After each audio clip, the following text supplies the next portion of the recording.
प्यारे साथियों, आज की क्लास में हम आपको सिखाने वाले हैं कि आप लोग भिन्नों को आरोही क्रम में कैसे लिखेंगे। तो चलिए हम लोग इस पर बात कर लेते हैं। तो स्टूडेंट्स, आप लोग कुछ बातें ध्यान से समझिए। जैसे जब हम भिन्नों की तुलना करते हैं, क्या करते हैं? भिन्नों की तुलना।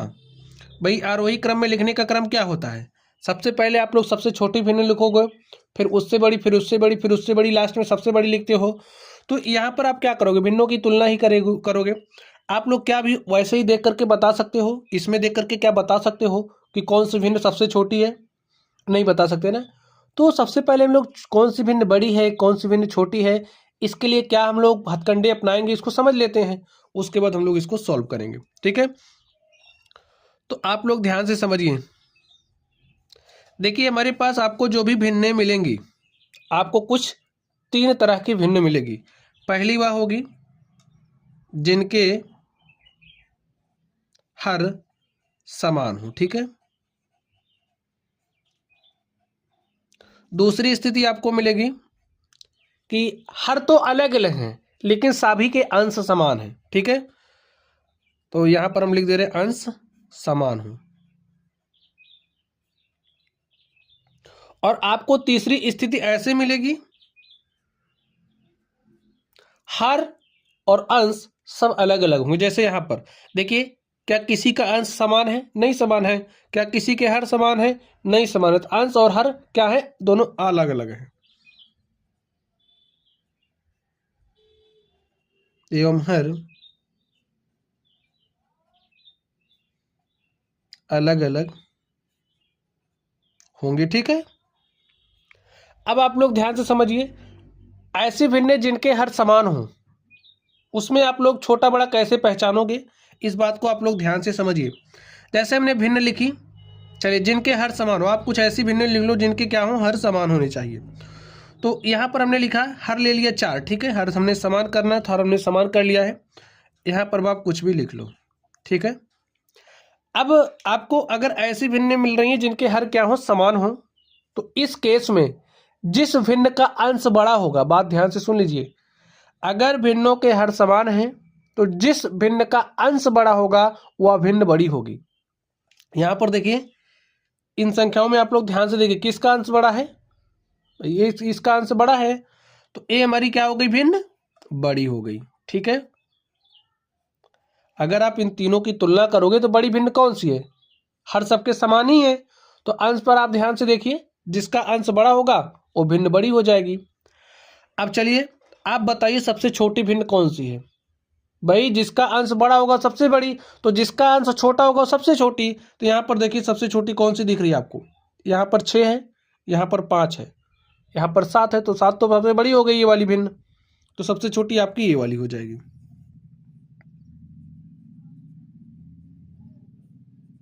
समझ गए आप लोग बात को? चलिए, अब आप लोग यहाँ वाली स्थिति ध्यान से समझिए। अब आपके क्या है? अगर अंश समान है, दूसरी स्थिति है। पहली स्थिति में कब भिन्न बड़ी होगी, कब छोटी होगी, आप लोग समझ गए। दूसरी स्थिति में क्या है? अगर सबके अंश समान हो, अंश को आप समान कर लीजिए। चलिए, यहाँ पर हमने अंश के रूप में ले लिया, सबका सबको साथ ले लिया। और यहाँ पर आप कुछ भी लिख लो, हर हमारे असमान है। ठीक है, तो आप कुछ भी लिख लो। अब इस स्थिति में आप लोग ध्यान से समझिए, हर कुछ भी हो लेकिन अगर अंश समान है तो जिस भिन्न का हर बड़ा होगा, समझ गए, जिस भिन्न का हर बड़ा होगा वो भिन्न हमारी सबसे छोटी होगी। वो भिन्न हमारी क्या होगी? छोटी होगी। जैसे यहाँ पर आप लोग ध्यान से देखिए, इन तीनों की तुलना आपको करनी है। आपको बताना है कि सबसे छोटी व सबसे बड़ी भिन्न कौन सी है इनमें से। तो आप क्या बताओगे? अभी अभी हमने कहा कि अगर अंश समान है तो जिस भिन्न का हर बड़ा होगा, बताइए किसका हर बड़ा है? इसका हर बड़ा है ना। तो ये जो हमारी भिन्न आप देख रहे हो वो क्या होगी? छोटी होगी। केस समझ गए ना? चलिए, अब बताइए, जिसका हर बड़ा होगा वो क्या होगी? छोटी होगी। तो ये 5 है, ये 6 है, तो 6 बड़ा है ना, तो ये भी छोटा ही होगा। तो सबसे बड़ी भिन्न यहां पर आपको क्या मिलेगी? 7/5। ये वाला केस भी आप लोग समझ गए होंगे। जिस अगर अंश समान है तो जिस भिन्न का हर बड़ा होगा वह भिन्न छोटी होगी, और जिस भिन्न का हर छोटा होगा वो भिन्न क्या हो जाएगी, बड़ी हो जाएगी। हाँ, लेकिन अंश अगर समान है तब। चलिए अब आप ए वाली स्थिति ध्यान से समझिए। अब आप समझिए, आपको कुछ इस तरीके से भिन्न दी गई है जिसका ना तो अंश ही बराबर है ना ही हर बराबर है, सब अलग अलग है। जैसे यहाँ पर हमने लिख लिया 2/5 और यहाँ पर हमने लिख लिया 7/3।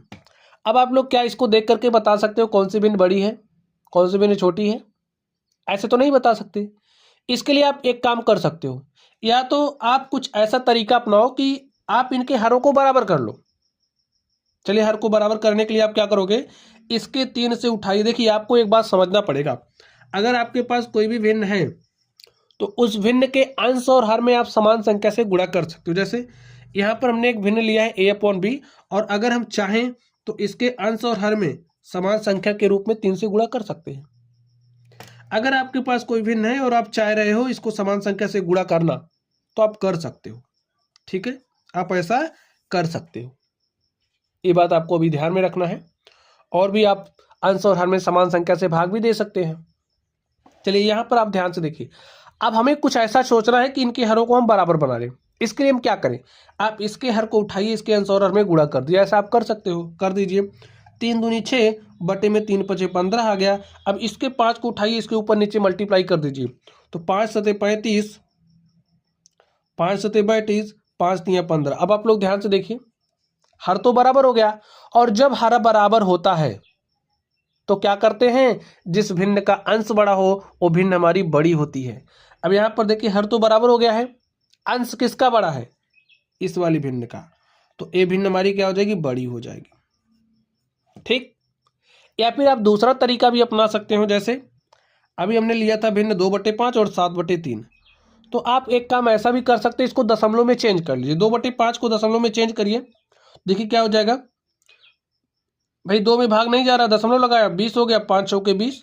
और इसको आप क्या लिख सकते हो, 3 दूनी 6, ठीक है, दशमलव लगाया, 1 7, ये हो गया 10, 3 त्रिक 9, 1 10, 3 त्रिक 9। देखिए 0.54, 0.4 बड़ा है 2.33, तो 2.33 बड़ा है, इसका मतलब ये भिन्न हमारी बड़ी है। तो जो भी व्यवस्था आपको सुलभ लगे, जो भी तरीका आपको अच्छी लगे, आप उस तरीकों का इस्तेमाल कीजिए।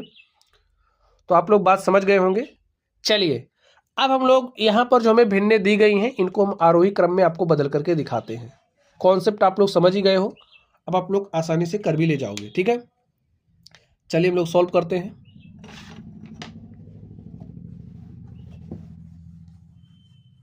अब स्टूडेंट्स आप लोग ध्यान से देखिए, भिन्नों को क्या करना है, आरोही क्रम में लिखना है। तो आरोही क्रम क्या है, इसको भी आप लोग समझ ही लो। ठीक है,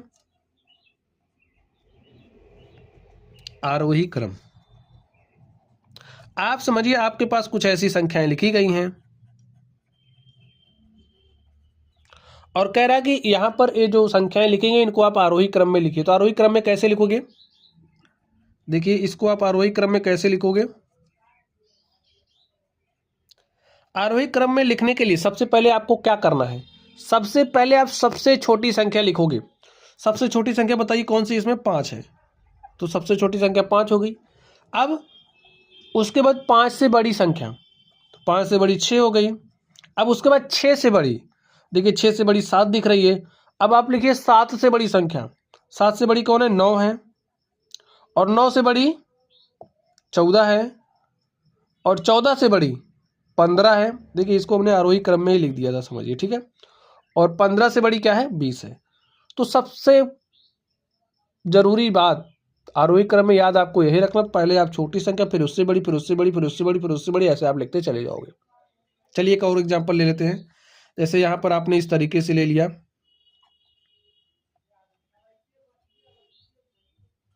चलिए आप इसको आरोही क्रम में लिख के दिखाइए। तो क्या काम करोगे, आरोही क्रम में लिखना है ना, तो सबसे पहले सबसे छोटी संख्या आपको लिखनी है, और आप बताइए सबसे छोटी संख्या इसमें से कौन है। यहाँ पर 2 है, यहाँ पर भी 2 है, यहाँ पर कोई दूसरी संख्या ले लो। अगर 2 2 ये कोई बात नहीं है, आप उसको 2 फिर 2 ऐसे लिख सकते हो। यहाँ पर देखिए सबसे छोटी संख्या देखिए कौन सी है, 1 है। अब 1 से बड़ी संख्या, और आपको पता है ना मुंह किधर खुलता है, 1 छोटी है तो छोटी है ना किससे, जिस संख्या से छोटी है उसको यहाँ लिखिए। अब 1 के बाद क्या आएगा, 1 से बड़ी 2 है, 2 से बड़ी कौन है, 3 है, 3 से बड़ी कौन है, 4 है, 3 से बड़ी 4 है, और 4 से बड़ी देखिए 5 है, और 5 से बड़ी क्या है 10 है। तो यहाँ पर जो संख्याएं हमें दी गई थी उनको हमने आरोही क्रम में लिख लिया है। तो क्रम आपको कैसे लिखते हैं आरोही क्रम में, ये भी पता चल ही गया होगा। चलिए अब आप लोग भिन्नों पर ध्यान से देखिए। हमें भिन्न दिया गया 5/4, 7/4, 9/4, 17/4, और आप लोग कुछ देख पा रहे हैं, ये हमारी पहली स्थिति क्या है कि हर समान है। और जब हर समान होते हैं तो जिस भिन्न का अंश बड़ा होता है वो भिन्न हमारी बड़ी होती है, ठीक है। और जिसका अंश छोटा होगा वो भिन्न क्या हो जाएगी, छोटी। तो हमें आरोही क्रम में लिखना है।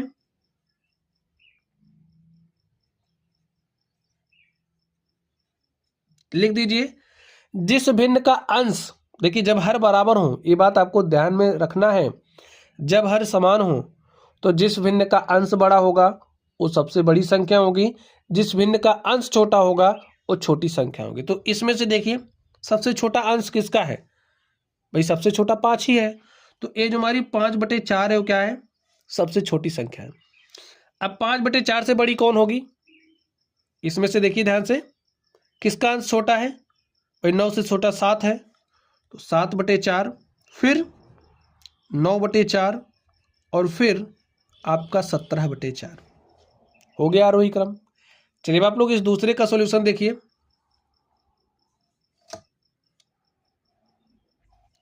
इस दूसरे का आप सॉल्यूशन देखिए, यहां पर आप लोग ध्यान से देख लीजिए। अब आपको कैसा वाला केस मिल रहा है, दूसरा वाला स्थिति मिल रहा है। इसमें क्या है, सबके हर अलग अलग है, लेकिन अंश क्या है, अंश समान है।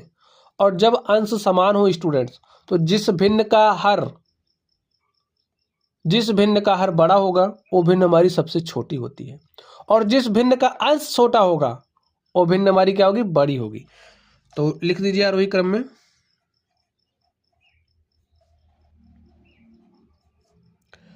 जिस भिन्न का हर छोटा होगा वो भिन्न क्या होगी, बड़ी होगी। तो आपको सबसे बड़े हर वाली भिन्न चाहिए, वही सबसे छोटा होगा। तो यहां पर सबसे बड़ा हर किसका है, 8 है भाई, 5/8 क्या है, ये हमारी सबसे छोटी संख्या है। फिर इससे बड़ी कौन सी होगी, इससे बड़ी होएगी ए वाला, ठीक। और इससे बड़ी कौन सी होएगी, देखिए ए वाला 5/3। आपको हर पर ध्यान देना है, जितना बड़ा हर होगा उतनी छोटी संख्या होगी, ठीक है। तो सबसे बड़ा हर इसका था तो ए छोटी, अब उसके बाद हर इसका बड़ा है तो ए छोटी, फिर उसके बाद हर इसका बड़ा है तो ए छोटी, और सबसे छोटा जिसका हर होगा वो सबसे बड़ी। तो इस तरीके से हमने इसको आरोही क्रम में लिख दिया है। चलिए अब आप लोग इस तीसरे वाले को ध्यान से देखिए, यहीं लिख दे रहे हैं तीसरे का सॉल्यूशन। हमें क्या दिया गया है, 7/2, 4/8, 5/3 और 7/4। एक काम ऐसा कर सकते हो कि आप यहाँ पर जो हर लिखे गए हैं, हरों का एलसीएम लेकर के और सबके हरों को बराबर करके आप इसको चेक कर सकते हो, आरोही क्रम में लिख सकते हो, या फिर आप दशमलव में चेंज कर दीजिए। चलिए दशमलव में चेंज करिए। तो दशमलव में चेंज करेंगे कैसे हो जाएगा, देखिए 2 3 या 6, एक साथ दशमलव लगाया 10 हो गया, 2 पंचे 10। 4.8 को क्या लिखोगे, ध्यान से देखिए, इसको आप काट भी सकते हो, 4 के 4, 4 दूनी 8, और 1/2 का मतलब क्या हो जाएगा 0.5, ठीक। चलिए इसको सॉल्व करिए, 3 1 के 3, 2 5, ठीक है, दशमलव लगाया 20 हो गया, 3 छक्के 18, 2 20, 3 छक्के 18, 2 20, 3 छक्के 18, 2 20, ऐसे आता जाएगा। इसको देखिए 4 1 के 4, 3 7, ठीक है, दशमलव लगाया तो 30 हो गया, 4 7 28, 2 30, 4 पंचे 20। आरोही क्रम में लिख दीजिए आप लोग ध्यान से, दशमलव में चेंज करके करोगे तो आपका यूं हो जाएगा।